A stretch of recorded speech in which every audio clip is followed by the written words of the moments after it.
आपने भी तो कभी ऐसे नाचा ही होगा शादी की बारात में। लेकिन क्या आपने सोचा है शादी लोग करते क्यों है? क्यों ह्यूमन सिविलाइजेशन ने शादी को इतना इम्पोर्टेंस दिया? तो चलिए इस वीडियो के थ्रू जानते हैं शादी के इतिहास के बारे में। क्यों और कैसे शादी की शुरुआत होती है ह्यूमंस में, और कैसे एवोल्यूशन होती है शादी की ईयर्स के थ्रू आउट। किस्मत की बात है, मालिक के हाथ है। किस्मत की बात है, मालिक के हाथ है। किस्मत की बात मालिक के हाथ, जीवन का साथ है। शादी शादी शादी।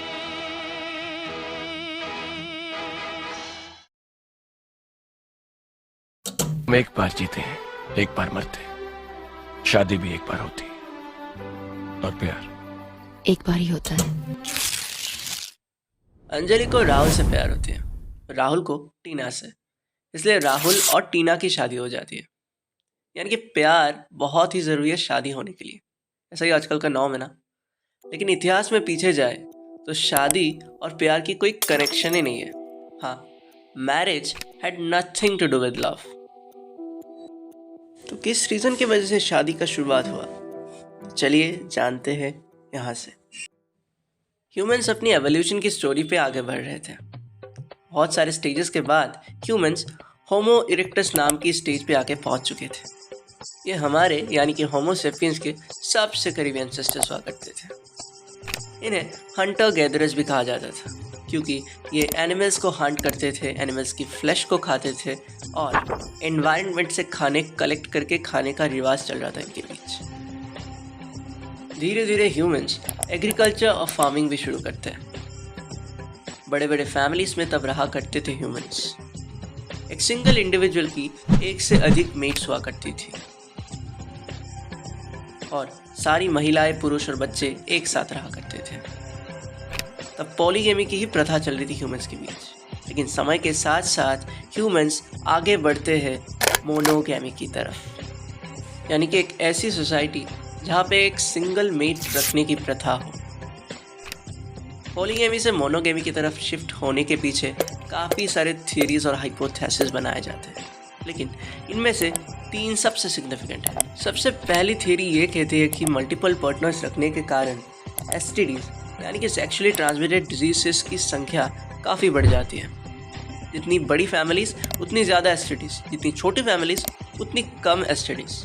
इसी बात से सीख लेके ह्यूमंस मल्टीपल पार्टनर्स रखना अवॉइड करना शुरू करते हैं, छोटे फैमिलीज में रहना शुरू करते हैं, और धीरे धीरे मोनोगेमी की तरफ आगे बढ़ते हैं। दूसरी थ्योरी ये दावा करता है कि एक लेजिटिमेट बायोलॉजिकल चाइल्ड की ज़रूरत आन पड़ती है ह्यूमन पॉपुलेशन के बीच, ताकि प्रॉपर्टी को सही हाथों पे सौंपा जा सके, और इसी कारण से लोग मोनोगेमी की तरफ आगे बढ़ते हैं।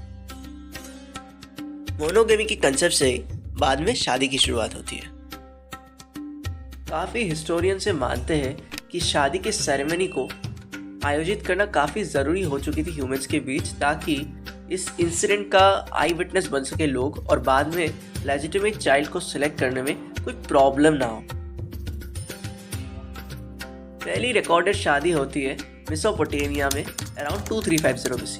कहा जाता है उस समय शादी को बस एक स्ट्रेटेजिक अलायंस मानी जाती थी तो फैमिलीज के बीच। तो इंडिविजुअल के बीच शादी तभी हो पाती थी जब उनके फैमिलीज एक दूसरे को बेनिफिट कर सके।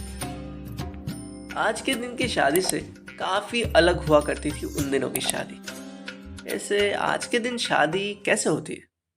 क्या आपको ये निकाह कबूल है? हाँ, कबूल। आपको ये निकाह कबूल है? हाँ, आज लगभग दुनिया की हर जगह पे ही लड़का हो या लड़की दोनों की सहमति होती है तभी शादी हो पाती है। लेकिन उन दिनों ऐसा नहीं होता था। उन दिनों सिर्फ फैमिलीज की राइट हुआ करती थी शादी की बातों पे। और लड़कियों की सहमति लेना तो दूर की बात है, उन्हें बस एक प्रॉपर्टी मानी जाती थी जो उनके पापा उनके हस्बैंड को सौंपते थे। उनकी ड्यूटी सिर्फ एक लेजिटिमेट चाइल्ड प्रोड्यूस करना था, और अगर ऐसा करने में वो नाकामयाब होते थे तो रिश्ता टूट जाती थी और उन्हें मायके लौट जाना पड़ता था।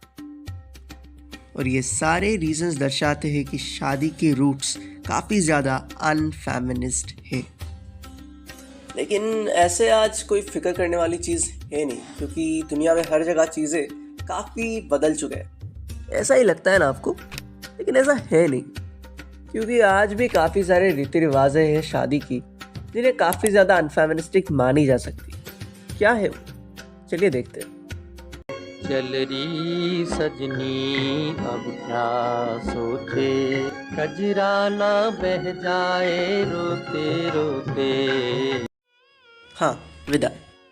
आज भी शादी के बाद एक लड़की को अपने पापा के घर छोड़ के अपने हस्बैंड के घर पे शिफ्ट होना पड़ता है, और इसे अनफेमिनिस्ट ट्रेडिशन माना जाता है, क्योंकि किसी को इसके रीज़न के बारे में कुछ पता नहीं है, इसकी ओरिजिन कहाँ से हुई है ये भी किसी को पता नहीं है। ये सारी चीज़ दर्शाता है कि शादी एक काफ़ी बुरी ट्रेडिशन है, लेकिन कम्प्लीटली ये सही नहीं है, क्योंकि शादी ने काफ़ी ज़्यादा फ़ायदा भी किया है काफ़ी सारी क्षेत्र में।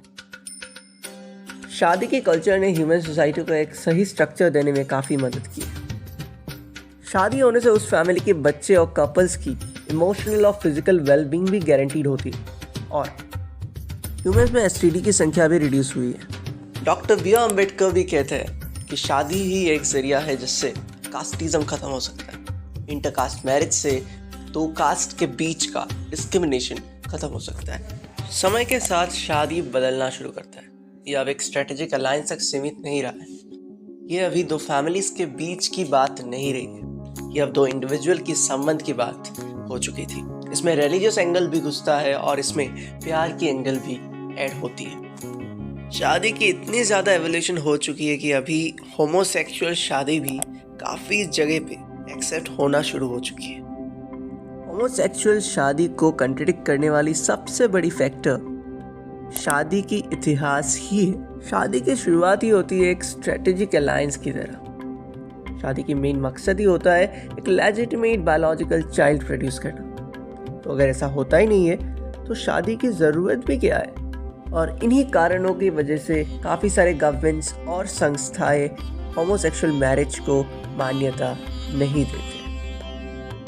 आज एक आम इंसान अपनी कमाई की मेजॉरिटी पोर्शन अपनी शादी में खर्चा करता है। वैसे ही पता लगता है कि शादी आज कितनी बड़ी इवेंट बन चुकी है ह्यूमन पॉपुलेशन के बीच, और इसीलिए शायद शादी को एक ट्रेडिशन से ज़्यादा एक इंस्टीट्यूशन कहा जाता है। शादी की इस बेहतरीन हिस्ट्री से पता लगता है कि शादी फ्यूचर में भी काफ़ी ज़्यादा एवोल्यूट कर सकती है और काफ़ी सारे न्यू कस्टम्स ऐड भी हो सकते हैं। आई होप कि आपको ये वीडियो पसंद आया होगा और काफ़ी कुछ नया जानने को मिला होगा शादी के बारे में। वीडियो के अंत तक बने रहने के लिए धन्यवाद। मिलेंगे नेक्स्ट वीडियो में इंटरेस्टिंग टॉपिक्स के साथ।